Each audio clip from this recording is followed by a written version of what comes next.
Assalamu alaikum wa rahmatullah, chers enfants, j'espère que vous allez bien, vous et vos familles. Aujourd'hui, nous avons le plaisir d'avoir parmi nous un nouveau garçon, Ahnaf, et une nouvelle fille, Tamlik. Soyez les bienvenus. Nous avions dit à quel point le prophète, alayhi salatu wassalam, voulait nous rencontrer, que c'était pour lui un souhait, un vœu et un rêve. Quant à nous, nous avions dit également que c'était notre rêve à tous, rencontrer le prophète, être à ses côtés au paradis. Est-ce un rêve possible? Ou bien simplement une utopie, quelque chose dont on peut simplement espérer, mais qui ne se réalisera pas? C'est tellement grand que c'est pas réalisable. Non, non, détrompez-vous.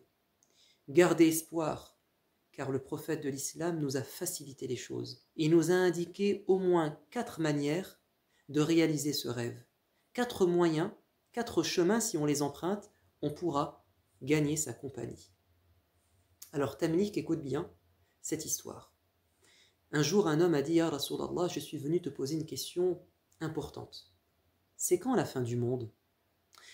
Le prophète savait que ce n'était pas une question très importante, mais qu'il y en avait une prioritaire, plus importante, qu'il va lui poser d'ailleurs. Dis-moi plutôt, dit le prophète, est-ce que tu es prêt si ta fin du monde se produisait, c'est-à-dire si tu venais à mourir et à rencontrer Dieu? Est-ce que tu as fait beaucoup de bien? Est-ce que tu es préparé pour ce jour? L'homme a dit: prophète, je t'avouerai que je ne fais pas beaucoup de prières, juste ce qui est obligatoire, je ne fais pas beaucoup de jeûnes, juste ce qui m'est imposé, le ramadan, je ne fais pas beaucoup de sadaqat. Mais prophète, je te prends un témoin, que je t'aime de tout mon cœur et j'aime Dieu. Et le prophète va lui dire: je t'annonce une bonne nouvelle. Sache que si tu m'aimes énormément, tu seras avec moi au paradis. Tu seras avec ceux que tu aimes au paradis. Anas ibn Malik, qui était là et qui nous rapporte cette histoire, il nous dit: quant à moi, je jure que j'aime le prophète de tout mon cœur, et j'aime même Abu Bakr, Omar, Uthman et Ali, les 4 califes.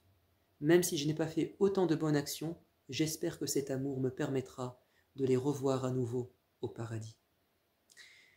Alors sache une chose, pour aimer vraiment une personne, il faut la connaître. Si tu ne la connais pas, tu ne peux pas vraiment l'apprécier et l'aimer. Ne vois-tu pas que les fans qui aiment leurs célébrités cherchent à les connaître? Ils pourraient te raconter leur vie. Quand on aime quelqu'un, il faut qu'on le découvre, il faut qu'on l'apprécie. Alors il faut que tu aies un livre qui te raconte la vie du prophète. Ou bien il faut que tu écoutes tes parents, ou bien des gens dans des vidéos qui te parlent du prophète, qui te décrivent comment il était, son portrait, mais aussi ses œuvres, son bon comportement. Ainsi pourras-tu l'aimer réellement. Deuxième chose à faire, Ahnaf. Si tu aimes quelqu'un, il faut que tu lui ressembles. Mais oui, le prophète a dit: ceux qui seront assis les plus proches de moi le jour de la résurrection, ce sont ceux qui ont le plus noble comportement, le meilleur caractère, c'est-à-dire ceux qui me ressemblent. Alors plus tu seras serviable, plus tu seras gentil, plus tu seras respectueux, plus tu seras généreux, plus tu seras sérieux, plus tu seras intelligent, plus tu seras élégant, plus tu seras éloquent, plus tu seras un bon musulman, et plus tu as des chances de te retrouver aux côtés de ton modèle, le prophète de l'islam. N'as-tu pas vu que ceux qui aiment les stars de la chanson, les stars du monde du sport, cherchent à parler comme eux, à marcher comme eux, à s'habiller comme eux, à se coiffer comme eux? Donc il faut qu'on ressemble au prophète si on l'aime vraiment. Troisième chose à faire, Tamlik et Ahnaf. Le prophète de l'islam nous a dit: celui qui prend soin, qui prend en charge un orphelin, c'est-à-dire une personne qui a perdu son père et peut-être même sa mère, donc il n'a pas d'argent, il n'a pas vraiment d'avenir, il a besoin que quelqu'un pense à lui, l'assiste, l'accompagne, le prenne en charge.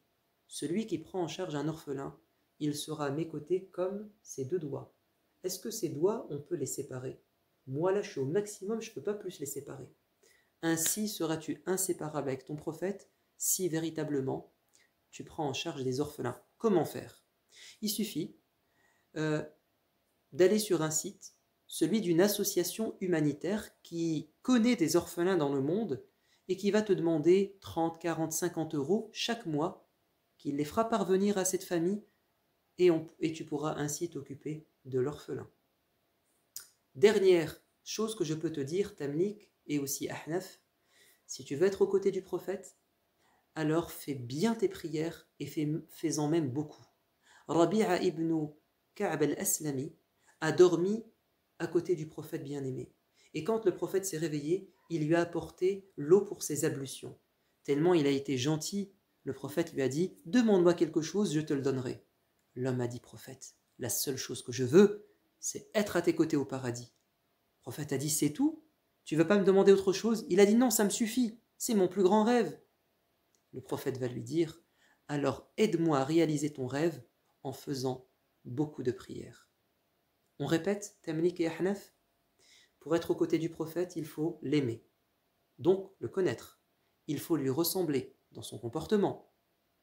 Il faut s'occuper des orphelins et enfin faire des prières. Beaucoup de prières. Bien faire ses prières. Que signifient vos prénoms Ahnaf et Tamlik? Je vais commencer par Tamlik. Tamlik, ça renvoie au verbe mallaka en arabe. Mallaka, ça signifie posséder. Tamlik, c'est la possession, le fait d'être propriétaire. Alors, qu'est-ce que tu dois posséder? Alors, j'espère que tu posséderas beaucoup d'argent, mais j'espère aussi que tu posséderas ta religion, que tu auras dans ton cœur ta religion et dans tes mains beaucoup d'argent. Parce que si tu as de l'argent dans tes mains, tu possèdes de l'argent, et tu possèdes Allah dans ton cœur, c'est-à-dire tu l'aimes, tu sais ce que tu feras ton argent? Tu le donneras pour aider les pauvres. Tu le donneras pour faire plaisir à ta famille. Tu le donneras pour aider ta société. Alors Tamlik, j'espère que tu posséderas les deux meilleures choses sur terre, la religion et aussi la richesse. Le prophète de l'islam a dit, on peut être jaloux de deux personnes. Une personne qui a reçu le Coran, qui le lit, le récite, le met en pratique, et une personne qui a reçu de l'argent et qui le dépense pour faire du bien. Quant à toi, Ahnaf, ton prénom est aussi beau. Ahnaf, ça renvoie à la religion pure où on adore un Dieu unique. C'était la religion de notre père Ibrahim. Ibrahima Hanifa. Ibrahim, c'est quelqu'un qui a adoré Dieu et qui l'a aimé de tout son cœur, à tel point qu'il a été l'ami intime de Dieu. Alors, Ahnaf, j'espère que tu auras Dieu dans ton cœur, que tu aimeras Dieu de tout ton cœur et que tu seras à l'image de Ibrahim, un véritable croyant. À très bientôt, Tamlik, Ahnaf, à très bientôt les enfants. Wassalamu alaikum wa rahmatullah.